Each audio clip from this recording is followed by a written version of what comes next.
काँग्रेसचे विधान परिषदेतील गटनेते आमदार सतेज पाटील यांनी दूध उत्पादक शेतकऱ्यांच्या प्रलंबित अनुदानाबाबतचा प्रश्न विधान परिषदेत उपस्थित केला. राज्यातील दूध उत्पादक शेतकऱ्यांना प्रति लिटर 5 ते 7 रुपये अनुदान देण्याचा निर्णय शासनानं जाहीर केल्यानंतर आत्तापर्यंत राज्यात 6 लाख दूध उत्पादक शेतकऱ्यांना त्याचा लाभ देण्यात आला. सप्टेंबर 2024 पर्यंतचं अनुदान देण्यात आलं.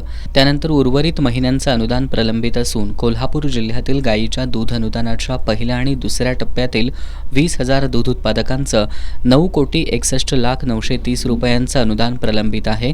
हे खरं आहे का?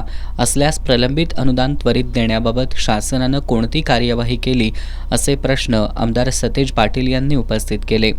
यावर उत्तर देताना दुग्धविकास मंत्री अतुल सावे यांनी ऑक्टोबर 2024 पासूनचं अनुदान प्रलंबित असल्याची माहिती खरी असल्याचं सांगितलं.